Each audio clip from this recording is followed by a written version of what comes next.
So I'll just jump right in.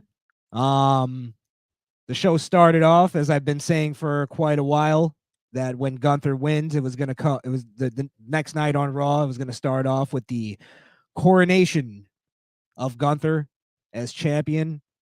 I've been saying it for a while. I've been wanting to see Ludwig Kaiser make his comeback and be the mouthpiece for Gunther again. And it also shows that they're not breaking up Imperium. Imperium is still a thing, and I still believe that they're gonna rebuild Imperium and have Gunther have this strong stable to back him up during his at least during his title run. But basically, Gunther comes out. Ludwig Kaiser makes his grand introduction.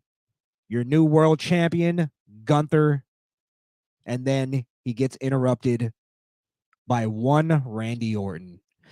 Now, I'm not mad at this being Gunther's first opponent because it does accomplish a couple things here.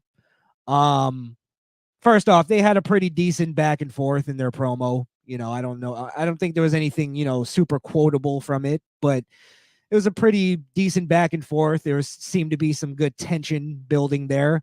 But it does accomplish two good things here. One, it's going to be a big win for Gunther. He needs a really big win. So Randy Orton, you know, basically a legend at this point. Basically going to be a Hall of Famer probably in a few years. But Randy Orton definitely going to be a huge win for Gunther for his first win. And then it also accomplishes the booking mistake that Triple H made in the King of the Ring, where he had Gunther try to defeat Randy Orton with a roll up, which was completely fucking ridiculous.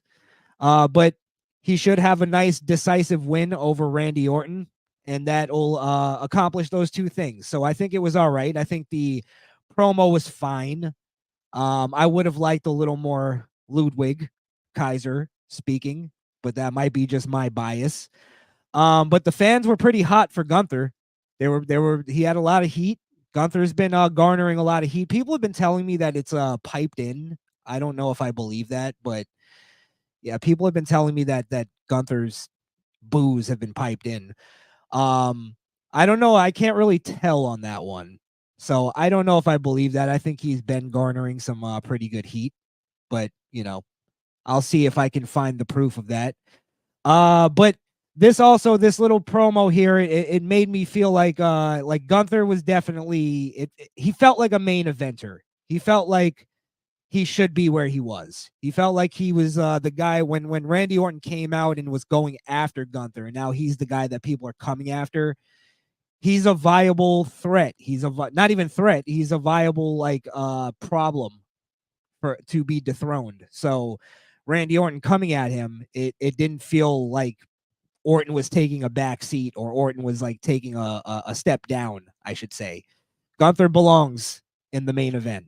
And I like that, they gave him a nice build to the main event. And I think that's why sometimes not even sometimes, it always the build to get to the main event is important. So sometimes WWE tends to skip that step or forget how to do that with a lot of these guys. And then they'll just launch them to the main event. And, it's like a Damian Priest kind of. I don't think he had a good build on the mid card.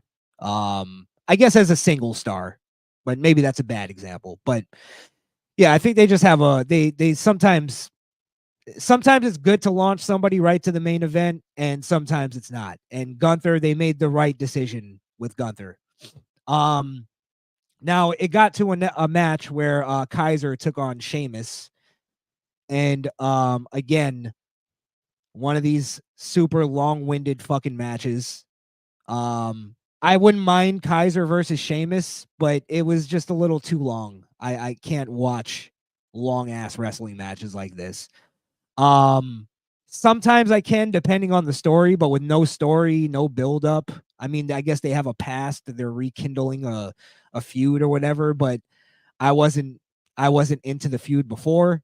So but I guess we'll see. We'll see. They tied in and sorry, real quick, let me just say this too. I'm not saying the match was bad. I'm just saying like it was almost like it was a pay-per-view PLE style match with the babyface winning. Sheamus wins, and it kind of leaves nothing for them to do after that. It's like that's kind of it. The babyface won. They had the pay-per-view style match. Now I don't know if they're pushing to Kaiser and Sheamus having a pay-per-view match.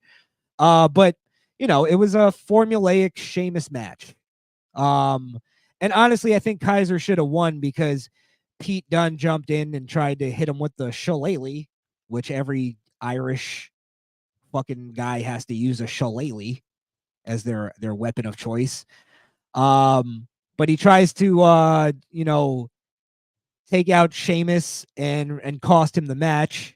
But it didn't work. Sheamus just, eventually bro kicks the guy, bro kicks Kaiser and wins the match. Now, the thing that made me question was because if they're rebuilding Imperium, everybody's thinking Dragunov being the guy. But I was like looking at it like, what if Pete Dunne is the guy that they're adding to Imperium? I think it might be a good fit. I think it's something for him to do. It kind of works with his stoic character that he plays. And he's a foreigner. He's a white foreigner, so it fucking works with the team. So I could see Pete Dunne actually joining Imperium, and I'm not sure if that's what they're pushing to. I know he does have his own reasons why he wanted to cost Sheamus the match. It wasn't to help Kaiser, so to speak, but and it didn't because Kaiser still lost. But yeah, what if Pete Dunne is the one that's going to be joining Imperium? I could kind of see that happening.